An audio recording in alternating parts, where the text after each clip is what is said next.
काट के भागीरथी में फेंक दोगे, लेकिन एक दिन आएगा जब हम तुमको काट के भागीरथी में नहीं, तो भागीरथी हमारी माँ है, पुण्य माँ है, तुमको तुम्हारी जमीन के अंदर तुमको फेंकेंगे उधर। इसीलिए बार बार कह रहा हूं, हम कुछ भी करेंगे, कुछ भी। स्वागत है आप सभी का एक और एपिसोड में। मैं सईद खान और आप देख रहे हैं हकीकत इंडियन टीवी। दोस्तों, मिथुन चक्रवर्ती जो अब मिथुन दा के नाम से जाने जाते हैं, जिन्होंने देश को बेहतरीन फिल्में दी हैं और उन्हें लोग बहुत प्यार करते हैं, लेकिन अब उन्होंने भारतीय जनता पार्टी ज्वाइन कर ली है और 74 साल की उम्र में उन्होंने जहर उगलना शुरू कर दिया है।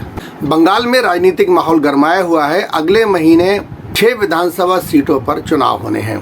सत्तारूढ़ टीएमसी और बीजेपी के बीच वहां पर मुकाबला है।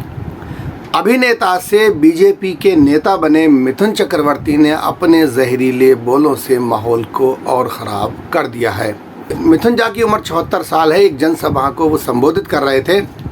उन्होंने कहा, हम तुम्हें काट कर फेंक देंगे, भगीरथी में नहीं, क्योंकि भगीरथी हमारी माँ है, लेकिन हम तुम्हें तुम्हारी ही ज़मीन में फेंक देंगे। उन्होंने कहा, हम बंगाल का सिंहासन जीतने के लिए कुछ भी करेंगे। हैरानी की बात यह, स्टेज पर बहुत सारे नेता ही नहीं बैठे थे, बल्कि बगल में देश के गृह मंत्री माननीय अमित शाह भी मौजूद थे। ये सब कुछ उनकी मौजूदगी में कहा गया। उन्होंने कहा कि 2026 के विधानसभा चुनाव के बाद ये सब कुछ, यानी कि यहाँ की जो सत्ता होगी वो भाजपा की होगी। टीएमसी के एक नेता हैं हुमायूं कबीर, उन्होंने कहा कि हम यहाँ 70% है, आप 30% हो, आप इस तरह से हमारी मस्जिदों को तोड़ोगे। दरअसल वहाँ पर भी मस्जिद मंदिर को लेकर विवाद चलता है। कई नेता वहाँ पर जाते हैं और जहरीले भाषण देते हैं और वापस आ जाते हैं। इस पर उन्होंने कहा था कि अगर आप हमारी मस्जिदों को तोड़ोगे तो हम आराम से नहीं बैठेंगे। अगर ऐसे लोगों को मैंने भगीरथी में नहीं डुबोया तो मैं राजनीति छोड़ दूंगा। लेकिन आज हमारे अभिनेता जो आज नेता बन गए, उन्होंने भी इसी तरह का एक जहरीला और भड़काऊ बयान दिया है।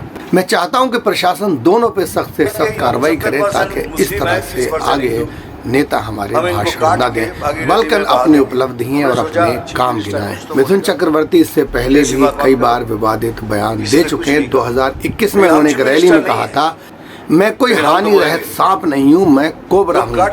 अगर मैं तुम्हें डंक मारूंगा तो तुम एक तस्वीर बन जाओगे, तुम्हारी मौत हो जाएगी। उन्होंने बंगाली में कहा था कि मैं तुम्हें यहाँ मारूंगा, लेकिन तुम्हारी लाश कब्रिस्तान में गिरेगी। एक बार उन्हें पश्चिम बंगाल की मुख्यमंत्री ममता बनर्जी को भी देशद्रोही करार दिया था और उन्हें भ्रष्टाचार की जननी बताया था। एक बार उन्होंने एक इंटरव्यू में अपने आप को कम आंकते हुए, यानी कि अपने बारे में बताया था कि मैं एक भौंकने वाला कुत्ता हूँ और उड़ता हुआ कौवा हूँ। शायद वो अपने बारे में और उसे बेहतर जानते होंगे।